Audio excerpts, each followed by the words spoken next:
The second book of Adam and Eve, chapter 3, 15 and 16. Then God sent his word unto Adam, saying, O Adam, that figure is the one that promised thee the Godhead and the majesty. He is not favorably disposed towards thee, but shows himself to thee at one time in the form of a woman, another moment in the likeness of an angel, on another occasion in the similitude of a serpent, and in another time in the semblance of a god, or, what they're going to call a god here. But he does all that only to destroy thy soul. Now therefore, O Adam, understanding thy heart, I have delivered thee many a time from his hands, in order to show thee that I am a merciful God, and that I wish thy good, and that I do not wish thy ruin.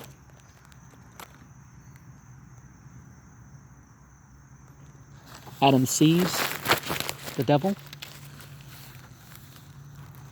in his true colors. 9 verses. Then God ordered Satan to show himself to Adam, plainly in his own hideous form. But when Adam saw him, he feared and trembled at the sight of him.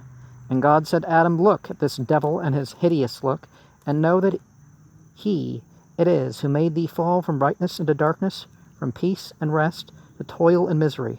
And look, O Adam, at him, who said of himself that he is God. Can God be black? Would God take on the form of a woman? Is there anyone stronger than God? And can he be overpowered? That, doesn't quite sound right, does it? But can God be white? Can God be a male? Can,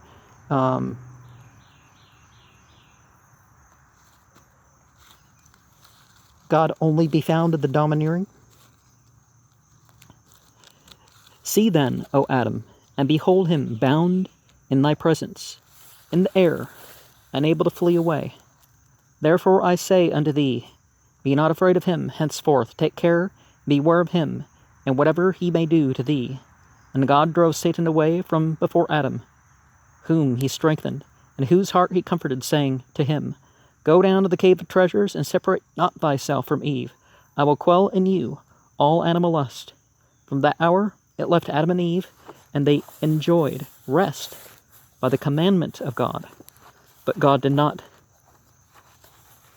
the like to any one of Adam's seed, but only to Adam and Hawa being Eve. Then Adam worshipped before the Lord, for having delivered him, and for having laid his passions, and came down from above the cave, and dwelt with Eve as aforetime. This ended the 40 days of his separation from Eve.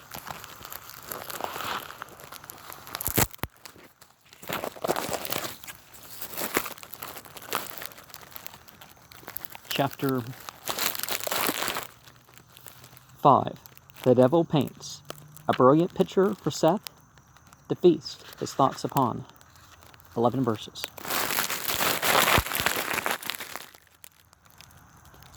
As for Seth, when he was 7 years old, he knew good and evil, was constant in fasting and praying, and spent all his nights entreating God for mercy and forgiveness. He also fasted with bringing up his offering every day, more than his father did, for he was of a fair countenance, like unto an angel of God, and he also had a good heart, preserved the finest qualities of his soul, and for this reason he brought up his offering every day. And God was pleased with his offering, but he was also pleased with his purity, and he continued thus in doing the will of God and of his father and mother, until he was 7 years old. After that, as he was coming down from the altar, having ended his offering, Satan appeared unto him in the form of a beautiful angel, brilliant with light, with a staff of light in his hand, himself girt about with a girdle of light. He greeted Seth with a beautiful smile, and began to beguile him with fair words, saying to him, O Seth, why abidest thou in this mountain? For it is rough, full of stones, and of sand, and of trees with no good fruit on them. a wilderness without habitations and without towns, no good place to dwell in, but all is heat and weariness and trouble. And he said further, But we dwell in beautiful places, another world than this earth. Our world is one of light, and our condition is of the best. Our women are handsomer than any others, and I wish thee, O Seth, to wed one of them, because I see that thou art fair to look upon. And in this land there is not one woman good enough for thee. Besides, all those who live in this world are only 5 souls. But in our world there are very many men and many maidens, all more beautiful one than another. I wish, therefore, to remove thee hence, that thou mayest see my relations and be wedded to whichever thou likest. And it's good to marry, that marriage outside the tribe happens on a regular basis, right?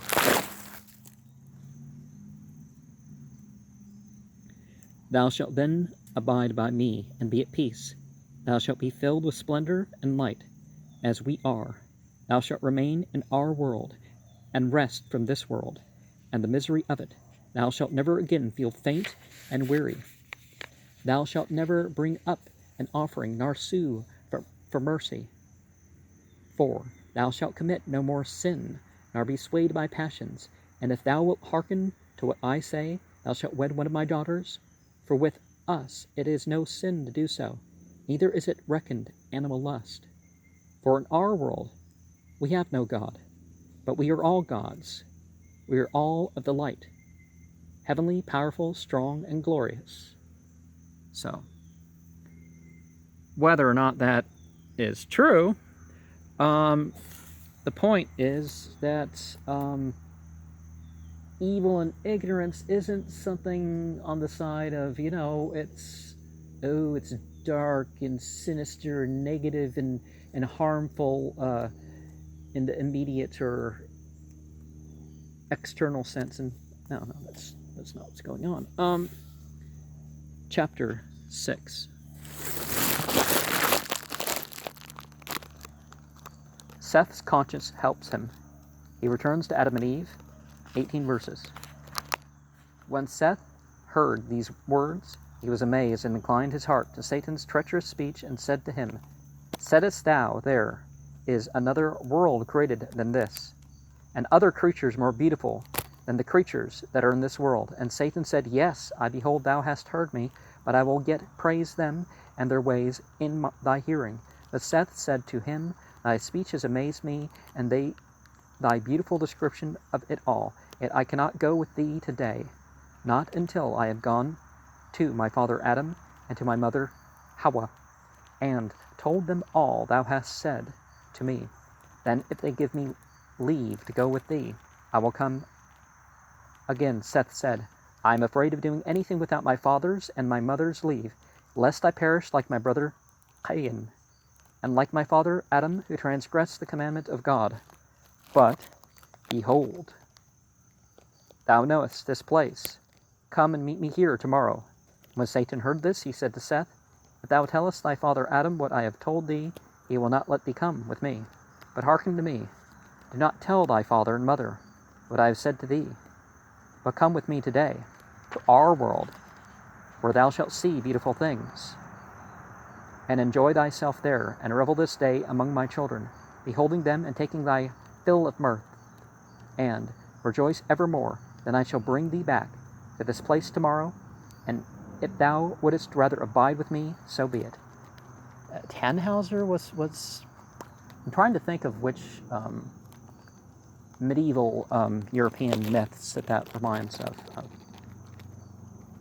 But the fairyland, is a little bit less. Well, I mean, that's a more general statement than what I'm thinking of. Then Seth answered, The spirit of my father and of my mother hangs on me, and if I hide from them one day, they will die, and God will hold me guilty of sinning against them, and except that they know I am come to this place to bring up to it my offering, they would not be separated from me 1 hour, neither should I go to any other place unless they let me. But they treat me most kindly, and because I come back to them quickly. Then Satan said to him, What will happen to thee if thou hide thyself from them one night and return to them at break of day? But Seth, when he saw how he kept on talking, and that he would not leave him, ran and went up to the altar, and spread his hands unto God, and sought deliverance from him. Then God sent his word, and cursed Satan, who fled from him. But as for Seth, he had gone up to the altar, saying thus in his heart, The altar is the place of offering, and God is there. A divine fire shall consume it, so shall Satan be unable to hurt me, and shall not take me away thence. Then Seth came down from the altar, and went to his father and mother, whom he found in the way, longing to hear his voice, for he had tarried a while. And then he began to tell them what had befallen from Satan under the form of an angel. But when Adam heard his account, he kissed his face, and warned him against that angel, telling him it was Satan who thus appeared to him. Then Adam took Seth, and they went to the cave of treasures, and rejoiced therein. But from the day forth, Adam and Eve never parted from him, to whatever place he might go, whether for his offering or for anything else. This sign happened to Seth when he was 9 years old. Chapter 7. Seth marries Achalia. I think that's how you're supposed to say it. Adam lives to see grandchildren and great-grandchildren.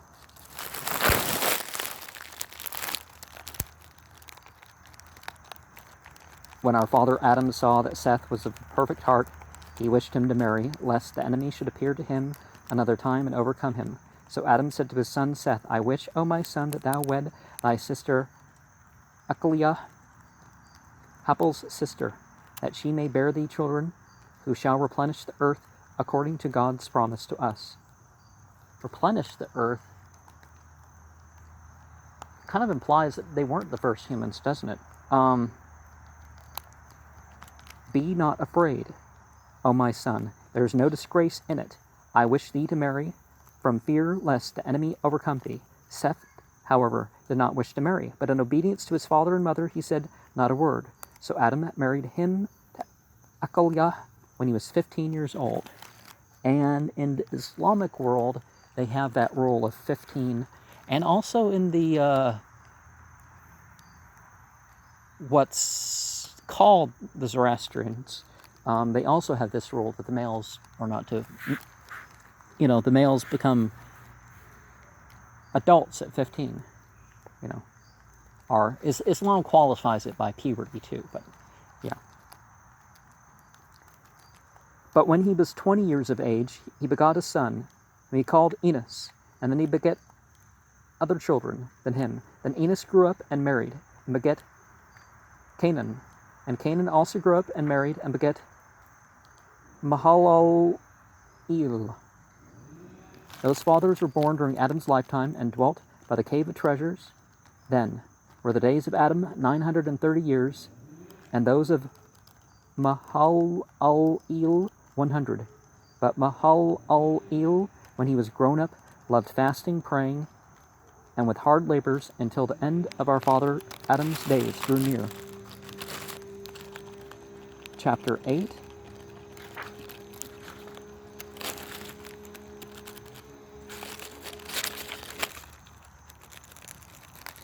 Adam's remarkable last words. He predicts the flood. He exhorts his offspring to good. He reveals certain mysteries of life. 20 verses.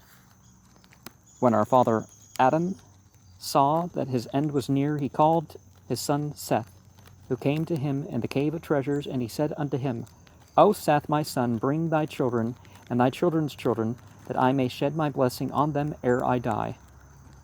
When Seth heard these words from his father Adam, he went from him, shed a flood of tears over his face, and gathered together his children and his children's children, and brought them to his father Adam. But when our father Adam saw them around him, he wept at having to be separated from them. And when they saw him weeping, they all wept together, and fell upon his face, saying, How shall thou be severed from us, O our father? And how shall the earth receive thee, and hide thee from our eyes. Thus did they lament much, and in like words. Then our father Adam blessed them all, and said to Seth, after he had blessed them, O Seth, my son, thou knowest this world, that is full of sorrow and of weariness, and thou knowest all that has come upon us from our trials in it. I therefore now command thee in these words to keep innocency, to be pure and just, and trusting in God, and lean not to the discourses of Satan, nor to the apparitions in which he will show himself to thee, but keep the commandment that I will give thee this day, and give the same to thy son Enos.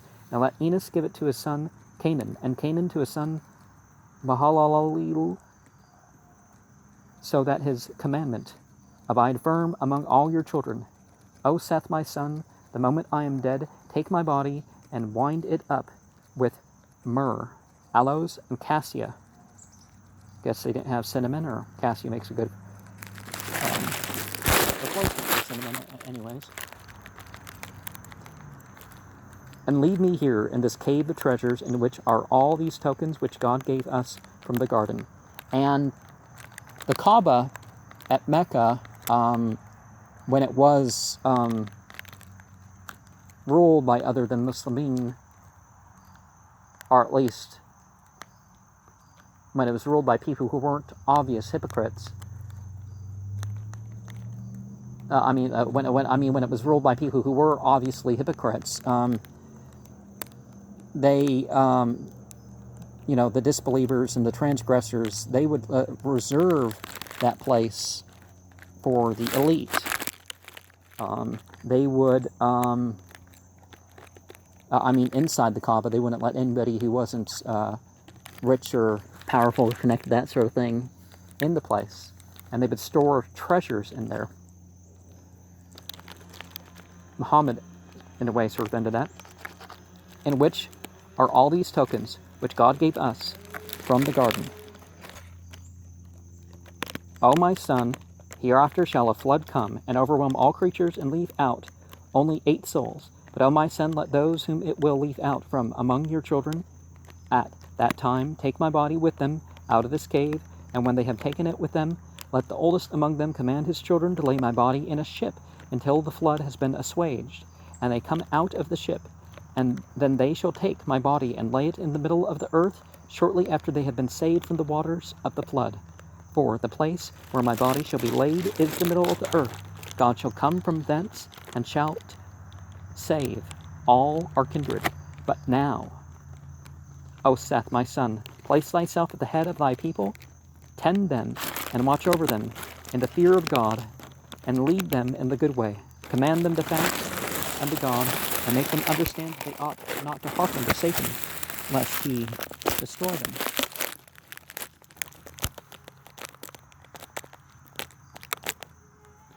Then, again, sever thy children and thy children's children from Cain's children.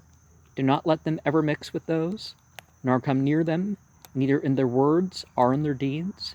And Adam let his blessing descend upon Seth, and upon his children, and upon all his children's children. Then he turned to his son Seth, and to Hawa his wife, and said unto them, Preserve this gold, this incense, and this myrrh, that God has given us for a sign. For in days that are coming, a flood will overwhelm the whole creation. But those who shall go into the ark shall take with them the gold, the incense, and the myrrh, together with my body, and will lay the gold, the incense, and the myrrh with my body in the midst of the earth. Now, whether this is before or after the sending down of Al-Quran, a point that should be pointed out is that in Islam, there's not the teaching of a worldwide flood that, covers all the mountains and that sort of thing. Certainly there may have been coastal ones, or certainly some areas like around the Black Sea. But that the story of Noah in Islam does not extend past, the Black Sea flood, really. Then after a long time in the city, in which the gold, the incense, and the myrrh are found within my body, shall be plundered.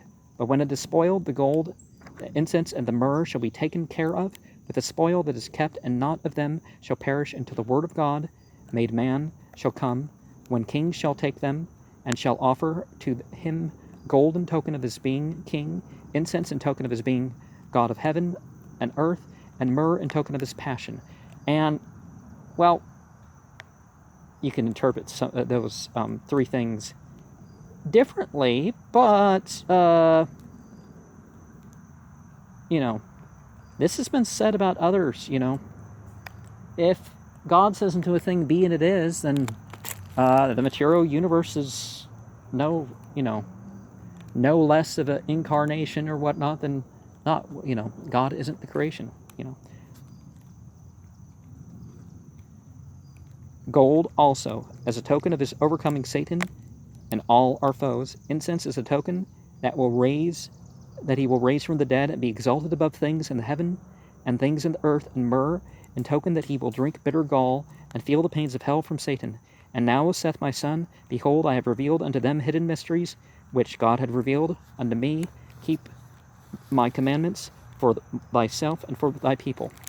Chapter 9, the death of Adam. 9 verses. When Adam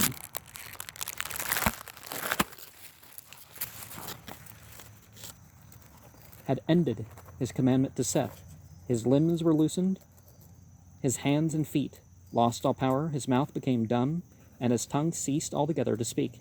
He closed his eyes and gave up the ghost. But when his children saw that he was dead, they threw themselves over him, men and women, old and young, weeping. The death of Adam took place at the end of 930 years that he lived upon the earth. And in Aramea, that means something other than the number. All the numbers mean something other than the number, so that's important to consider some of that. On the 15th day of Barmuda, after the reckoning of a pact of the sun at the 9th hour. Barmuda? What month's that? It was on a Friday, the very day on which he was created, and on which he rested, and the hour at which he died was the same as that at which he came out of the garden. Then Seth wound him up as well, and embalmed him with plenty of sweet spices from the sacred trees and from the holy mountain, and he laid his body on the eastern side of the inside of the cave, and the side of the incense, and placed in front of him a lampstand kept burning. Then his children stood before him weeping and wailing over him the whole night until the break of day. Then Seth and his son Enos and Canaan, the son of Enos, went and took good offerings to present unto the Lord, and they came to the altar upon which Adam offered gifts to God when he did offer. But Hawa said to them, Wait until we have first asked God to accept our offering, and to keep by him the soul of Adam, his servant, and to take it up to rest. And they all stood up and prayed. Chapter 10, Adam was the first, 8 verses. And when they had ended their prayer, the word of God came and comforted them concerning their father Adam. After this, they offered their gifts for themselves and for their father. And when they had ended their offspring, the word of God came to Seth, the eldest among them, saying unto him, O Seth, Seth, Seth, 3 times. As I was with thy father, so also shall I be with thee, and to the fulfillment of the promise I made him, thy father, saying, I will send my word and save thee and thy seed. Now, generally, I think there's the myth of the unbroken line of prophets. Islam in this era kind of qualifies that there's an unbroken line of enough of the message of the prophets being around. And then when there's not enough, a new prophet comes, or a reformer brings out some of the teachings, or that sort. But anyways. But as to thy father Adam, keep thou the commandment he gave thee, and sever thy seed from that of Cain thy brother. And God withdrew his word from Seth. Then Seth, Eve, and their children came down from the mountain to the cave of treasures. But Adam was the first, whose soul died in the land of Eden, in the cave of treasures, for no one died before him, but his son Habel, who died murdered. Then all the children of Adam rose up and wept over their father Adam, made offerings to him 140 days. Chapter 9, Seth becomes head of the most happy and just tribe of the people who ever lived. 14 verses. After the death of Adam and Eve, Seth severed his children and his children's children from Cain's children. Cain and his seed went down and dwelt westward, below the place where he had killed his brother Habel. But Seth and his children dwelt northwards upon the mountains of the cave of treasures, in order to be near their father Adam.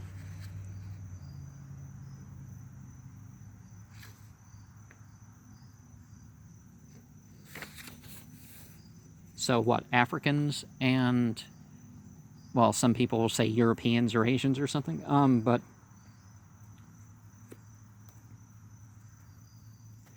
and Seth,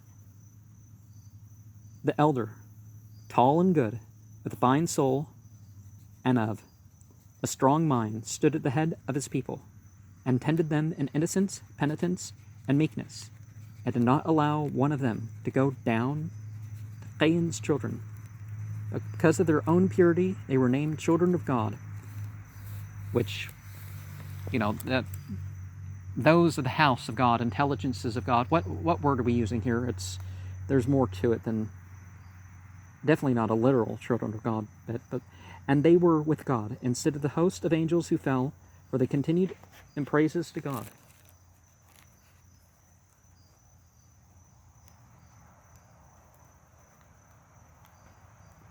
And in singing psalms unto him in their cave, the cave of treasures.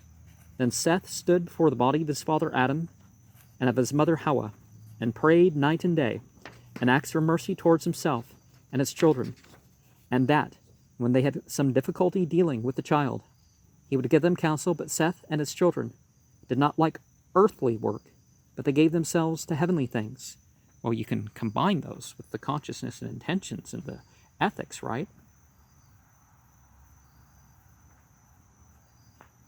For they had no other thoughts than praises, doxologies, and psalms unto God.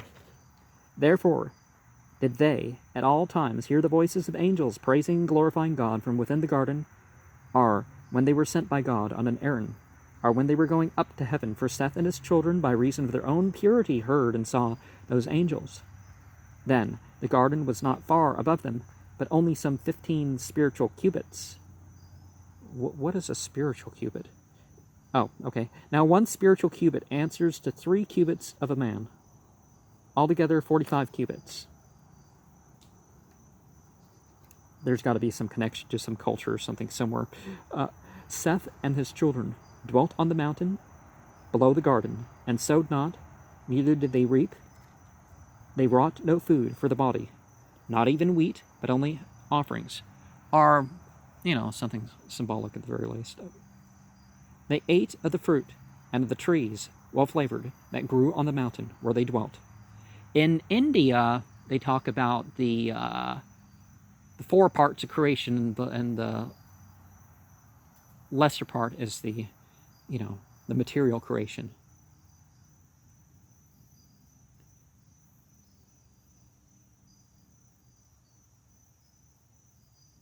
Then Seth often fasted every 40 days, as did also his eldest children, for the family of Seth smelled the smell of trees in the garden when the wind blew that way. They were happy, innocent, without sudden fear. There was no jealousy or evil action, no hatred among them. There was no animal passion. From no mouth among them went forth either foul words or curse, neither evil counsel nor fraud. For the men of that time neither swore, but under hard circumstances, when men must swear, they swore by the blood of Abel the just. But they constrained their children and their women every day, and in the cave to fast and pray, and to worship the Most High God. They blessed themselves and the body of their father Adam, and anointed themselves with it. And they did so until the end of Seth drew near. Chapter 12, Seth's family affairs, his death, the headship of Enos, how the outcast branch of Adam's family fared. 16 verses. Then Seth the just called his son Enos, and Canaan, the son of Enos, and Mahalaleel, the son of Canaan, and said unto them, As my end is near, I wish to build a roof over the altar on which the gifts are offered. They hearkened to his commandment, and went out of all of them, both old and young, and worked hard at it, and built a beautiful roof over the altar. And Seth's thought in so doing was that a blessing should come upon his children on the mountain, and that they should present an offering for them before his death. Then, when the building of the roof was completed, he commanded them to make offerings. They worked diligently at these, and brought them to Seth their father, who took them and offered them on the altar, and prayed God to accept their offerings, and to have mercy on the souls of his children, and to keep them from the hands of Satan. And God accepted his offering, and sent his blessing upon him, and made his children. And then God made a promise to Seth, saying, At the end of the great 5 days and a half, concerning which I have made a promise to thee and to thy father, I will send my word and save thee and thy seed. Then Seth and his children and his children's children met together, and came down from the altar, and went to the cave treasures, where they prayed, and blessed themselves in the body of our father Adam, and anointed themselves with it. But Seth abode in the cave treasures a few days, and then suffered sufferings unto death. Then Enos, his firstborn son, came to him, with Canaan his son, and Mahalaleel, Canaan's son, and Jared. Well, there's no J's in that line. Well, in Arabic, there's the J sound, but, they had the letter Gene, but not in Aramea, not in what they call the Old Testament, the son of Mahalaleel, and Enoch, Jared's son. Is it Yard, or what are they rendering it? It's hard to tell sometimes. With their wives and children, to receive a blessing from Seth. Then Seth prayed over them, and blessed them, and adjured them by the blood of Abel the just, saying, I beg of you, my children, not to let one of you go down from this holy and pure mountain. Make no fellowship with the children of Cain, the murderer and sinner, who killed his brother. For ye know, O my children, that we flee from him and from all his sin with all our might, because he killed his brother Abel. After having said this, Seth blessed Enos, his firstborn son, and commanded him to habitually to minister in purity for the body of our father Adam all the days of his life, then also to go at times to build the altar which he, Seth, had built. And he commanded him to feed his people in righteousness and judgment and purity all the days of his life. Then the limbs of Seth were loosened, his hands and feet lost all power, his mouth became dumb and unable to speak, and he gave up the ghost and died the day after his 912th year, on the 27th day of the month Abib. Okay, I recognize Abib, but I don't remember which month it is.